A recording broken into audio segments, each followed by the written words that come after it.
ನವಲಗುಂದದ ಖಾಸಗಿ ವಿದ್ಯಾಜ್ಯೋತಿ ಪ್ರಾಥಮಿಕ ಶಾಲೆಯ ವಿದ್ಯಾರ್ಥಿ ಆಕಾಶ್ ನೀಲಣ್ಣವರ್ ಅವರ ನಿಗೂಢ ಸಾವು ಖಂಡಿಸಿ ನೊಂದ ಕುಟುಂಬಕ್ಕೆ ಸೂಕ್ತ ಪರಿಹಾರ ಹಾಗೂ ತಪ್ಪಿತಸ್ಥರ ವಿರುದ್ಧ ಕಠಿಣ ಕಾನೂನು ಕ್ರಮ ಕೈಗೊಳ್ಳುವಂತೆ ಒತ್ತಾಯಿಸಿ ಕರ್ನಾಟಕ ದಲಿತ ಸಂಘರ್ಷ ಸಮಿತಿ ತಾಲೂಕು ಸಮಿತಿ ನವಲಗುಂದ ವತಿಯಿಂದ ಪ್ರತಿಭಟನಾ ಧರಣಿ ಸತ್ಯಾಗ್ರಹ ಹಮ್ಮಿಕೊಳ್ಳಲಾಗಿತ್ತು.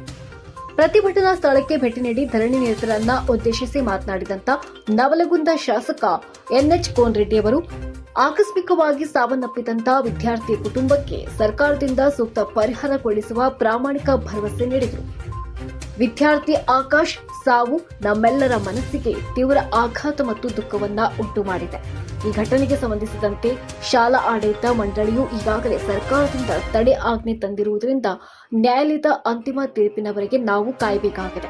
ನ್ಯಾಯಾಲಯದ ತೀರ್ಪು ಬಂದ ತಕ್ಷಣ ಮುಂದಿನ ಸೂಕ್ತ ಕ್ರಮ ಕೈಗೊಳ್ಳಲಾಗುವುದೆಂದು ಶಾಸಕರು ಇದೇ ಸಂದರ್ಭದಲ್ಲಿ ಸ್ಪಷ್ಟಪಡಿಸಿದರು. ಪ್ರತಿಭಟನೆಯಲ್ಲಿ ದಲಿತ ಸಂಘರ್ಷ ಸಮಿತಿಯ ಪದಾಧಿಕಾರಿಗಳು, ಮುಖಂಡರು ಹಾಗೂ ಮೃತರ ಕುಟುಂಬಸ್ಥರು ಪಾಲ್ಗೊಂಡು ವಿವಿಧ ಬೇಡಿಕೆಗಳ ಈಡೇರಿಕೆಗೆ ಬಿಗಿ ಪಟ್ಟು ಹಿಡಿದರು. ಕುಟುಂಬದವ್ರು ಏನಾಗೈತಿ, ನನ್ನ ಮಕ್ಕಳು ಬಂದದ್ದು ಬೇರೆದವ್ರು ಬರಬಾರ್ದು ಅಂತ ಅವ್ರ ತಾಯಿ ನನ್ನ ಮುಂದೆ ಹೇಳ್ಕೊಂಡು, ಅವ್ರ ತಂದೆನೂ ಬಹಳ ಕಷ್ಟಪಟ್ಟು ಹೇಳಿದ್ರು.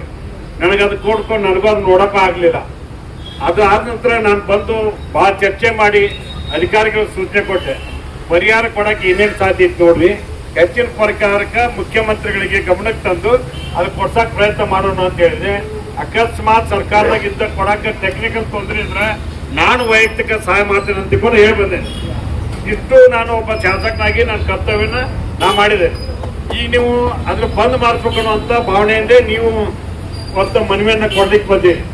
ನಾನು ಆ ಊರಿನವ್ರಿಗೆ ಕೇಳಿದೆ, ಎಲ್ಲರೂ ಕೇಳಿದೆ, ಸೇಮ್ ಭಾವನೆಯನ್ನು ಅವರು ವ್ಯಕ್ತಪಡಿಸಿದ್ರು. ಆದ್ರೆ ಒಂದು ತಾಂತ್ರಿಕವಾಗಿ ಅವರು ನ್ಯಾಯಾಲಯಕ್ಕೆ ಹೋಗಿ ಸ್ಟೇ ತಗೊಂಬಂದ. ನಾವ್ ಹೇಳಿದ್ರು ಈಗ ನ್ಯಾಯಾಲಯದಾಗ ಗುದ್ದಾಡ್ಬೇಕು ಹೊರತಾಗಿ ನ್ಯಾಯಾಲಯ ಆದೇಶ ವಿರುದ್ಧ ನಾವ್ ಯಾರು ಮಾತಾಡ್ಲಿಕ್ಕೆ ಬರಲ್ಲ. ಇನ್ಕ್ಲೂಡಿಂಗ್ ನಾನು ಕೂಡ ಒಬ್ಬ ಸರ್ಕಾರ ನಾ ಏನ್ ಹೇಳಕ್ ಹೋದ್ರೆ ಅದು ತಪ್ಪು ಕಲ್ಪನೆ ಆಗುತ್ತೆ. ಅದಕ್ಕೆ ನ್ಯಾಯಾಲಯ ಆದೇಶಕ್ಕೆ ಅದಕ್ಕೆ ಸರ್ಕಾರದಿಂದ ಏನ್ ಮಾಡಕ್ ಸಾಧ್ಯ ಐತಿ ಅದನ್ನ ಮಾಡಿಸುವಂತ ಪ್ರಯತ್ನ ಮಾಡ್ಬೋದು ವಿನ ಅದನ್ನ ನಾವು ಮುಂದುವರಿಯಕ್ ಆಗೋದಿಲ್ಲ ಅನ್ನೋದನ್ನ ತಮ್ಮ ಗಮನಕ್ಕೆ ತರ್ತೀನಿ. ಯಾಕಂದ್ರೆ ಕೋರ್ಟ್ಗೆ ಹೋದ್ಮೇಲೆ ನೀವು ಏನ್ ಮಾಡಕ್ ಬರಂಗಿಲ್ಲ, ನಾನು ಏನ್ ಮಾಡಕ್ ಬರಂಗಿಲ್ಲ. ಅದಕ್ಕೆ ಕೋರ್ಟ್ನಾಗ ತೀರ್ಮಾನ ಆಗ್ಬೇಕು. ಈ ಕಡೆಯವರು ವಾದ ಮಾಡ್ತಾರೆ, ಆ ಕಡೆದವ್ರು ವಾದ ಮಾಡ್ತಾರೆ, ಸರ್ಕಾರವು ನೀವು ಪರವಾಗಿ ವಾದ ಮಾಡ್ತಾರೆ. ಅದು ಅಲ್ಟಿಮೇಟ್ಲಿ ಅದು ರಿಪೋರ್ಟ್ ಏನ್ ಬರ್ತದೆ ಬರ್ಲಿ ಅನ್ನೋಂತ ವಿಚಾರವನ್ನು ಹೇಳಿ ಇನ್ನೂ ಒಂದು ಹೆಜ್ಜೆ ಮುಂದೆ ಹೋಗಿ ಅಲ್ಲಿರ್ತಕ್ಕಂಥ ಪಾಲಕರು ನನಗೆ ಎಷ್ಟು ಜನ ಫೋನ್ ಮಾಡಿರ್ಬೋದು ಅಂದ್ರೆ 110 ಜನ ಫೋನ್ ಮಾಡಿದ್ರು. ನನ್ನ ಮಕ್ಕಳನ್ನ ಅಲ್ಲೇ ಓದಿಸ್ತೇವೆ, ನಾವು ಬೇರೆ ಕಡೆ ಓದಿಸಂಗಿಲ್ಲ.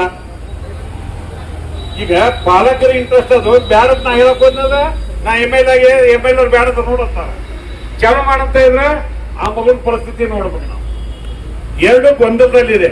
ಅದಕ್ಕೆ ಅಲ್ಟಿಮೇಟ್ಲಿ ನ್ಯಾಯಾಲಯ ಏನ್ ತೀರ್ಪು ಕೊಡ್ತೈತಿ ಅದಕ್ಕೆ ನಾವು ಭದ್ರಾಗಿ ಕೆಲಸ ಮಾಡೋದು ಒಳ್ಳೇದು ಅನ್ನುವಂತ ಭಾವನೆ. ತಾವೇನೋ ಅಧಿಕಾರಿಗಳು ಜಿಲ್ಲಾಧಿಕಾರಿಗಳು ಬರ್ಬೇಕು ಅಂತ ಹೇಳಿದ್ರಂತೆ.